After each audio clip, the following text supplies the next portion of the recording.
Oke. Selamat malam. Kembali lagi di channel kesayangan kita semua, di channel Diari Mata Indigo. Masih bersama Mas Yus.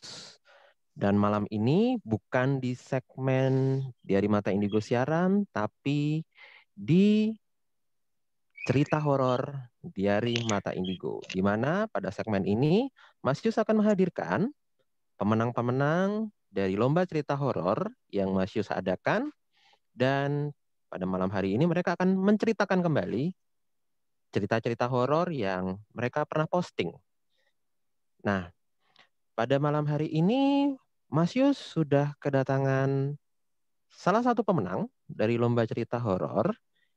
Dia adalah Mbak Vika, ya. Saya mau sapa dulu Mbak Vika, apa kabar? Halo Mas Yus, kabar baik. Oke, Mbak Vika. Terima kasih udah hadir di segmen Diari Mata Indigo untuk cerita horor, dan terima kasih juga untuk partisipasinya di lomba cerita horor kemarin, dan sangat senang sekali Mbak Vika yang kemudian terpilih untuk lomba cerita, masih menjadi pemenang lomba cerita horor kemarin kayak gitu ya.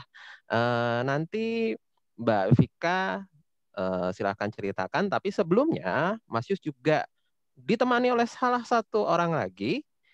Dia yang akan menjadi narasumber untuk menemani Mas Yus untuk membahas cerita horor yang nanti disampaikan oleh Mbak Vika. Dia adalah Novi-chan. Halo Novi-chan. Halo Mas Yus. Oke, sudah siap juga ya. Nanti kita akan bareng-bareng membahas ceritanya Mbak Vika. Aku mau kembali ke Mbak Vika. Mbak Vika, uh, Ya, kesibukannya sehari-hari apa nih kalau boleh tahu nih? saya kesibukan sehari-hari itu karyawan swasta, ibu Hmm. rumah tangga juga, Wah, sama sebagai tarot reader juga Mas Yus. Terus wah, barusan juga saya ngajar di sekolah online. wah, ini dia. Dan Mbak Vika ini kebetulan juga, entah kebetulan atau bukan, dulu pernah ikut kelas metafisikanya Mas Yus juga ya? Iya, pernah ikut Ya, kelasnya Mas Yus. pernah ikut juga, dan sekarang bahkan mungkin sudah mengajar dan membuka kelas online. Terima kasih. Saya sekalian promosi juga ini untuk kelas metafisika saya. Nah, kok ya kebetulan juga kemarin ikut partisipasi di lomba cerita horor, dan kemarin menyumbangkan sebuah cerita yang menurut saya, menurut Mas Yus, cukup menarik juga. Ini cerita tentang rumah ya. Rumah yang dulu pernah ditinggali. Rumah yang dalam tanda kutip angker kayak gitu ya. Nah, Mbak Vika, bisa diceritakan kembali nggak cerita tentang rumah angker itu? Mungkin kapan kejadiannya, terus itu pada waktu usia berapa, dan pada waktu itu kejadiannya yang pernah dialami itu seperti apa sih pada waktu di rumah itu? Silakan, Mbak. Ya, terima kasih Mas Yus. Jadi saya itu tinggal di rumah nenek saya. Nah, rumah Oke. nenek saya itu rumah Belanda, Mas Yus gitu. Jadi Oke. umurnya rumah itu sudah kira-kira ya 3,5 abad lah ya. Karena Mm-mm. itu sudah turun temurun gitu. Jadi Mm-mm. mama saya waktu kecil, tante saya, om saya itu dulu juga waktu kecil tinggal di situ juga gitu. Nah, Oke. waktu umur berapa ya? 2 tahun gitu, saya kan main-main Mm-mm. biasa gitu kan di dalam Mm-mm. rumah. Itu sering ngelihat pada lewat-lewat itu Mas Yus. Saya juga cuek kan Mm. namanya anak-anak Mm-mm. gitu. Mm-mm. Ini siapa kok nggak pernah lihat orang di dalam rumah gitu. Kalau saudara kok Mm-mm. nggak pernah eh, kenal gitu kan. Ya, saya Iya. namanya Mm-mm. anak-anak juga nggak terlalu peduli kan. Dan Iya, iya, paling iya. aja yang paling serem itu mulai ketika kakek saya tuh meninggal. Oke. Nah, kakek saya kan punya sakit waktu Mm-mm. meninggal itu kan di rumah. Nah, saya Iya. tungguin ketika meninggal itu kan tidak langsung dimakamin Mas Yus kalau di Iya. acara di kepercayaan kami. Nah, Mm-mm. ketika disemayamin itu eh, saya mendengar mama saya itu cerita kok kayak dengar suara benda pusaka bergerak gitu loh Mas Yus. Iya, Nah, iya. itu kan cuma dengerin aja kan namanya anak-anak gitu. Terus paginya waktu mau dimakamin itu, kalau di adat Jawa atau adat kepercayaan kami itu kan kalau mau berangkat itu kan jenazah di depan rumah tuh biasa keluarga atau keturunan itu berobosan itu kan Mas Yus. Oh ya. Ya, Ya ada di yang bawah. seperti itu. Iya, kami Mm. berobosan itu, anak cucunya di bawah itu. Nah, habis itu saya itu nggak tahu kenapa takut mau masuk rumah tuh tiap diajak pulang ke rumah tuh nangis gitu, nangis terus, Kayak gitu. merasa takut gitu, iya. Terus sampai dibawa ke orang pinter, akhirnya dikasih entah apa gitu saya lupa. Ya. Dah itu yang paling saya serem tuh itu. Terus yang ke peristiwa berikutnya itu ketika saya umur berapa ya Mas Yus? Udah sekolah sih, nggak terlalu kecil juga itu. Saya tuh kalau rumah Belanda, pintunya itu kan nggak full kayu ya. Jadi Iya. setengah kayu, setengahnya tuh kaca gitu kan. Jadi Iya. kalau kita anak-anak itu mau ngelihat nengok dari luar, itu angkat kaki jinjit itu pun kelihatan gitu kan dari luar. Iya. Nah, siang-siang itu kok ada kayak yang mencet bel gitu kan. Terus saya tengok ke pintu depan gitu kan. Kok kayak ada perempuan zaman dulu. Kepang 1 atau kepang 2 saya lupa. Yang Oke. jelas gendong anak gitu. Pakai kayak jarik gitu kan. Iya. Terus yang satu digandeng gitu. Terus kok dari bentukannya, fisiknya itu kayak tante saya gitu. Cuman kan saya mikir ya, masa rambutnya panjang? Soalnya tante saya rambutnya tuh pendek nih gitu. Paling juga bukan, saya tengok gini aja karena saya nggak berani buka pintu ya, akhirnya saya balik lagi. Itu siang-siang hari. Terus om saya kan juga tinggal di rumah nenek saya ini, Mas Yus. Kebetulan juga seorang spiritual gitu. Jadi om saya cerita kalau tiap pulang kerja itu kan duduk di deket belakang rumah itu kan jadi posisinya ada kamar 3, 1, 2, 3, terus di sampingnya ada kamar mandi 2, rumah zaman dulu itu. Depan kamar mandi ada sumur. Nah, om saya tuh sering duduk di situ sambil ngopi dan ngerokok gitu kan. Nah, om saya cerita, waktu saya nggak lelaku, biasa om saya tuh kan suka gebyur tuh apa ya istilahnya bahasa Indonesia. Gebyur di dekat sumur itu. Nah, itu biasanya om saya gebyur. Nah, ketika nggak gebyur tuh ngelihat timba sumurnya tuh naik turun itu loh Mas Yus. Naik turun dengan sendirinya gitu. Iya. Nah, terus itu peristiwa yang dialamin om saya. Nah, kalau saya sendiri juga waktu umur sudah sekolah juga, saya lupa kelas 1 atau kelas 2, waktu demam berdarah, saya kan sempat sakit demam berdarah. Demam cukup tinggi ya. Nah, saya itu ditidurin di dekat ruang tamu. Ada ruang tamu, ada kamar. Nah, pintu kamar kakek saya itu pintunya hadap ke ruang tamu gitu loh. Ini kan, itu agak dibuka gitu. Saya kok ngeliat orang pakai jubah hitam, kayak ada kerahnya gitu, Mas Yus. Saya kan takut ya, ini siapa gitu. Soalnya kakek kan udah nggak ada gitu kan. Terus om juga perawakannya nggak seperti itu gitu. Sekelibat gitu. Terus yang terakhir itu waktu kami tuh bongkar rumah gitu kan, mau renovasi halaman gitu kan. Halaman di garasi itu kan itu dulu depan rumah itu belum dibikin trotoar kayak gitu Mas Yus, masih parit kecil gitu loh.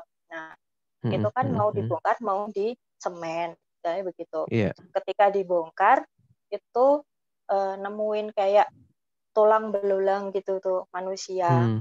Terus pecahan-pecahan kaca.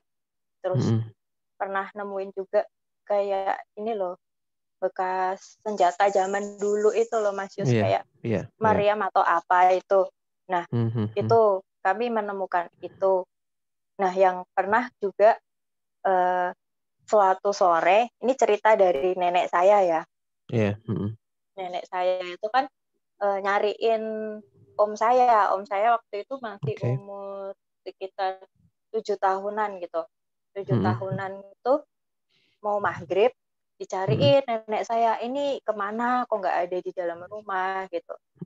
Waktu dicariin ternyata ngelihat sosok om saya ini di dekat tempat cuci piring, di dekat sumur itu juga gitu, lagi duduk gitu.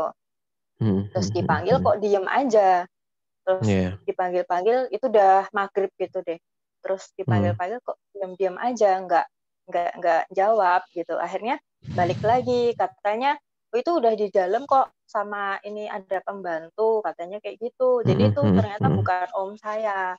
Oh, oke. Itu lokasinya di mana ya Mbak waktu itu rumahnya? Rumahnya itu di kota Klaten, Mas. Oh, di kota Klaten. Oke. Kota Klaten sekitar tahun, ingat nggak sekitar kisarannya tahun berapa waktu itu kejadiannya? Saya itu yang mana nih, kejadian yang mana? Waktu Mbak, anggap aja Mbak Vika kira-kira tinggal di situ itu dari tahun berapa sampai tahun berapa? Kira-kira tahun 90-an sampai tahun 2000-an, Mas Yus. Sampai saya mau SMP, ya. Oke. 90-an sampai 2000. Oke, jadi tahun-tahun sekitar segitu ya. Jadi bukan ini yang jelas kalau pakaiannya itu zaman dulu juga bukan pakaian zaman-zaman tahun 80-an 70-an juga bukan ya waktu itu kalau misalnya ngelihat penampilan sosok-sosok yang ada di situ kayak gitu. Nggak terlalu jadul juga gitu loh. Nah, selain mungkin fenomena sosok atau penampakan, pernah ada fenomena suara nggak? Suara-suara kayak gitu? Nah, ini kalau dari mama saya pernah dengar main piano, Mas Yus, dari dalam Main sumur piano. situ gitu. Iya. Oke. Wah, jadi merinding ini kalau dengar suara piano kayak gitu. Rame di sana. Oke, wah. Oke. Nah, kalau boleh tahu sekarang rumah itu sendiri kondisinya seperti apa? Apakah ditempati, kosong atau bagaimana? Kalau rumah itu saat ini sudah ada yang make. Kebetulan kan Sudah ada yang pakai. tahun 2000 berapa itu dijual sama nenek saya, terus pindah. Oke. Gitu. Oke. Mbak Vika, aku mau beralih dulu ke Mbak Novichan. Novichan? Ya. Iya, Mas Yus. Oke, ini fenomena rumah angker ya, kayak gitu. Iya. Novichan sendiri pernah ada pengalaman tentang rumah angker atau pernah ada cerita tentang rumah angker mungkin? Kalau dari Novichan sendiri? Udah. Banyak sekali, Mas Yus. Yang paling berkesan aja, yang paling nggak bisa dilupain itu. Ya, itu di rumah di Magetan ya. Itu apa ya, sangat angker lah. Pokoknya waktu ke situ tuh sampai pintu yang tertutup, nggak ada hujan, nggak ada angin, bisa kebuka sendiri. Ada fenomena seperti itu. Iya, Oke. Wah, lumayan merinding juga ya kalau misalnya kayak gitu itu. Kalau sosoknya sendiri mungkin ada nggak yang pernah menyapa banyak Novichan kayak gitu? Mungkin bisa diceritakan atau mungkin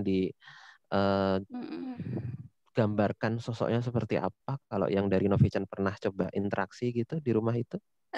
Kalau di rumah itu awalnya kan mau saya bangun ya, terus itu lihat ada suara duluan, suara kayak geraman, gitu. Iya, iya itu ibu-ibu ya suaranya ya, perempuan. Terus saya bilang ada suara gitu. Tapi ya nggak sama saya aja yang dengar. Terus akhirnya saya pindah ke depan saya coba lihat ke kamar itu, wow, satu keluarga sudah ya. Ada Ibu Kunti ya, itu ibunya sebahu ya, agak gendut juga, pakai apa, gaun putih juga gitu. Terus ada bawa bayi, gendong bayinya itu. Iya, bajunya itu bentuknya itu nggak kayak bayi ya, ada kayak pocong tapi kayak berupa tulang hitam gitu, ya tengkorak hitam. Iya, jelas sekali. Nah, terus oke. Banyaklah Mas Yus. Kalau diceritain mungkin malah nanti satu persatu nggak habis mungkin ya kalau kayak gitu. Oke, Novi, tadi kan kita udah dengerin bareng-bareng nih ceritanya Mbak Vika kayak gitu. Kalau mungkin bisa Novi jabarkan yang sebenarnya terjadi di rumahnya Mbak Vika itu kenapa sih? Ada apa sih di sana? Kayaknya itu dulu bekas rumah Belanda ya, kalau nggak salah. Benar nggak Mbak Vika? Iya, betul Mbak Novi. Emang itu rumah zaman Belanda gitu.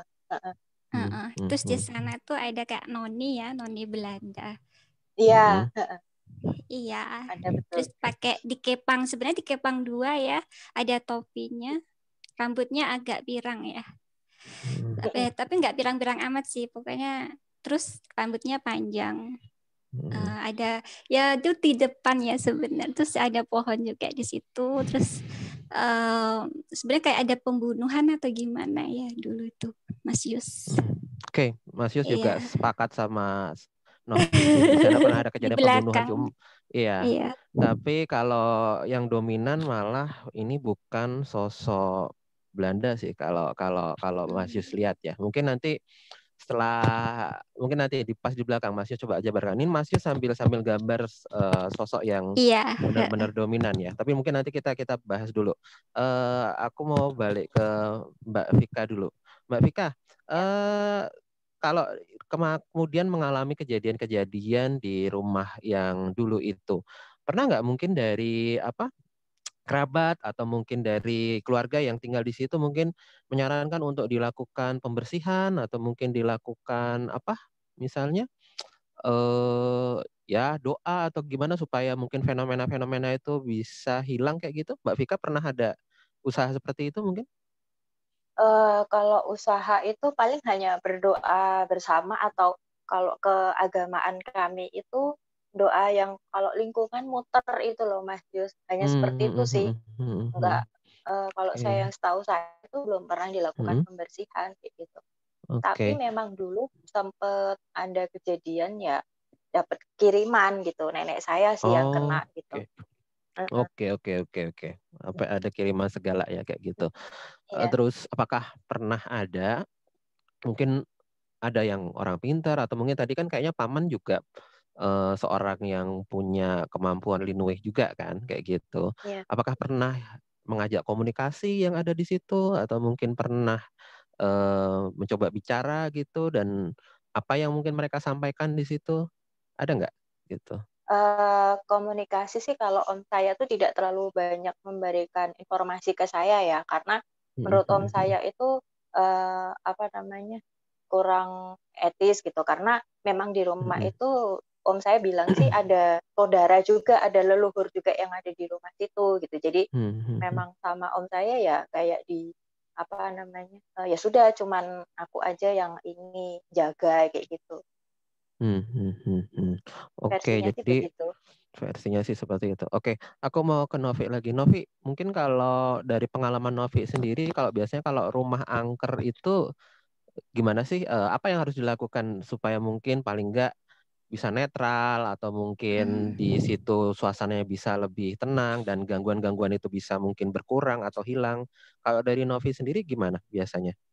Kalau aku sih dari segi kebersihan juga Mas Yus harus dijaga. Pencahayaan tuh penting ya.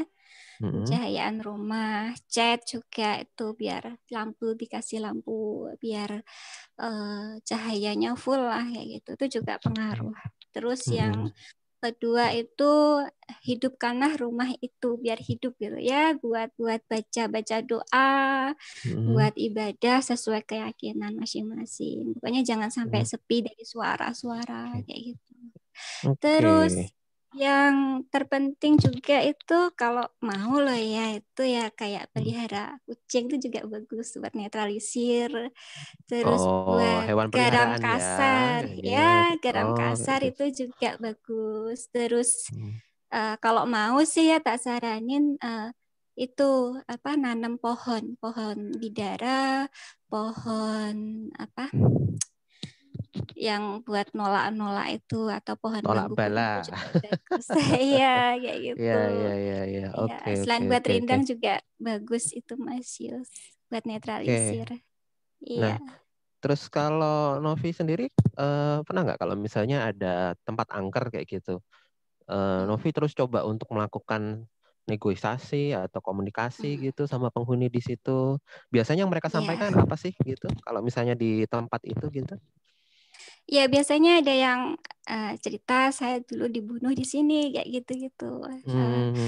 Ya biasanya seperti itu Mas Yus. Terus kalau dinegosiasi, kamu mau nggak pindah kayak gitu? Kalau mau ya dipindah. Kalau nggak mau ya harus didoa-doain dulu kayak gitu, dibujuk juga biar mau pergi. Oh, ada yang Biasanya kan dibujuk.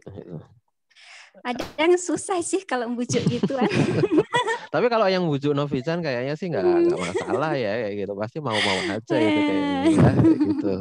Ya nanti kan dipindah ke tempat yang lebih ke pohon kayak gitu, dipindah.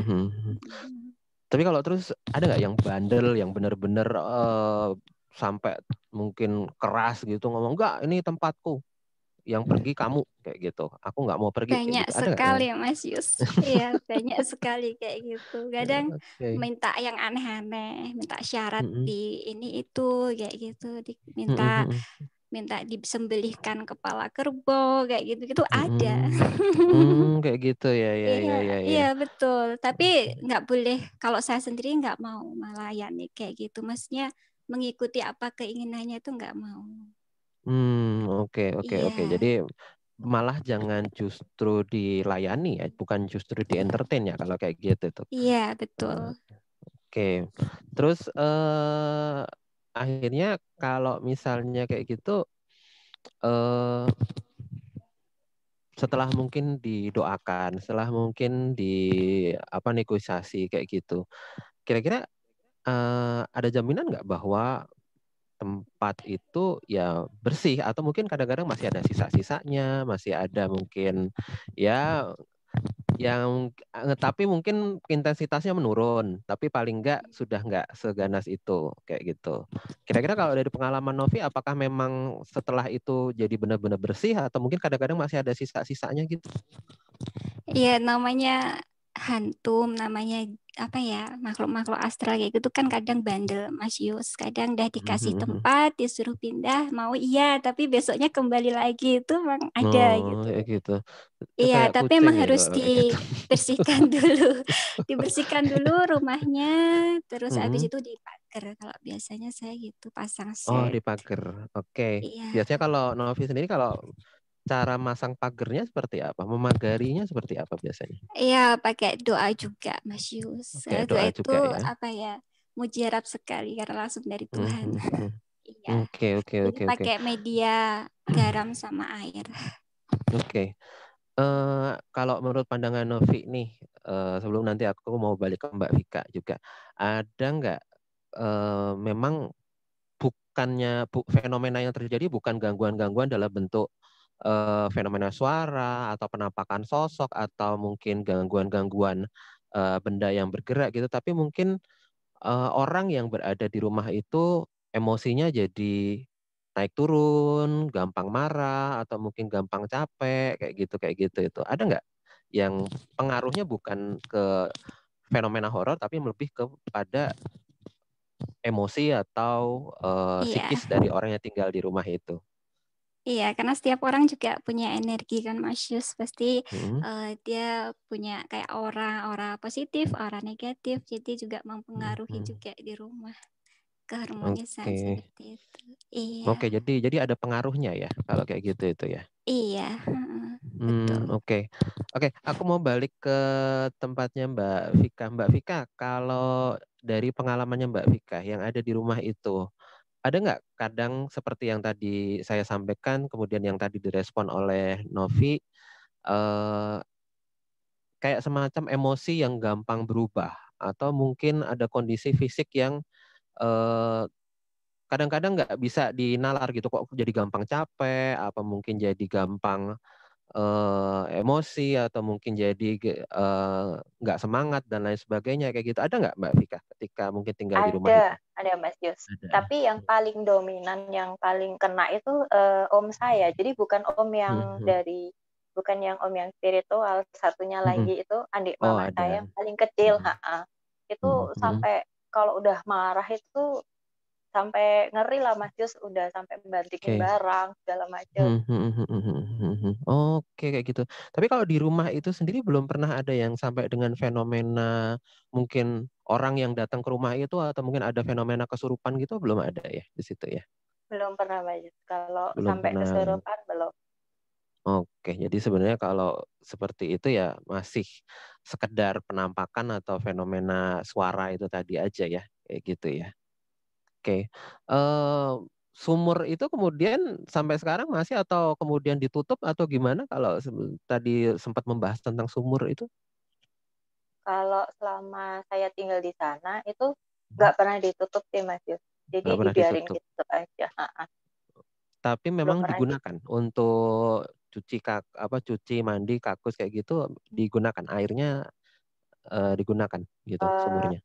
Cuman om saya aja sih yang pakai. Yang lain-lainnya tidak kayak gitu. Enggak. Cuman om saya Oke. aja. Oke. Kalau aku kayak dapat gambaran, dapat tadi agak sekelebat gitu kayak adegan gitu. Kok timbanya itu kayak naik turun sendiri ya? Iya. Ada nggak fenomena kayak gitu? Ada ya? Iya, ada. Jadi Ada. selain om Oke. saya itu memang, jadi nenek saya juga ngelihat itu malam-malam sih Mas Yus.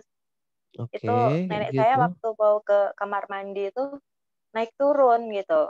Ini karetnya itu kan sama Iya, embernya gitu. iya. Oke. Kalau dari Mbak Vika sendiri pernah nggak sampai mungkin nanya-nanya atau mungkin ada yang penasaran gitu dari orang rumah gitu? Ini sebenarnya rumah dulu ada apa sih, kejadian apa sih kayak gitu? Atau mungkin ada yang Kalau saya, cerita kayak gitu?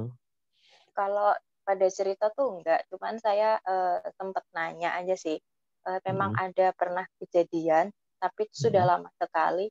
Entah mungkin sebelum keluarga saya tinggal di situ, itu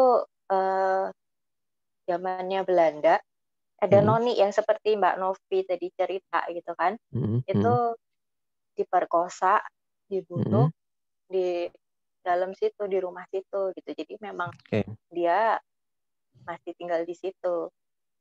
Terus juga bilangnya memang masih ada apa Mas, kayak pusaka-pusaka yang tanda kutip ya, yang ditanam di rumah situ sih. Oke. Oke, cukup menarik ini, cukup menarik ceritanya. Tapi yang jelas untuk kali ini kita belum coba untuk ungkap dulu, terus karena saya masih coba ingin menelusuri ya, saya ingin menelusuri kejadian sebenarnya apa kayak gitu. Memang ada sosok seperti noni Belanda, tapi kalau saya lihat kok nggak terlalu dominan kayak gitu, nggak terlalu dominan, malah ada sosok yang lebih dominan lagi dan ini ada kaitannya tentang sejarah yang terjadi di rumah itu. Tapi ini nanti kita akan lanjutkan di part 2. Jadi kita untuk part 1 ini kita cukupkan di sini dulu. Kita nanti akan lanjut di part 2. Kira-kira seperti apa misteri yang ada di rumah itu. Nanti Mas Yus juga akan coba gambarkan sosok yang benar-benar dominan dan nanti Mas Yus akan coba ungkap. Karena tadi coba Mas Yus sedikit komunikasi dengan mereka yang ada di sana dan memang ada sebuah kejadian tragis yang coba Mas Yus tangkap di sana dan ini memang kaitannya sama adanya kejadian pembunuhan ya. Oke, penasaran? Kita stop dulu di sini. Kita akan lanjutkan di part 2. Tetap simak, tetap ikuti terus di cerita horor dari Mata Indigo. Kita lanjut di part 2. Stay tune.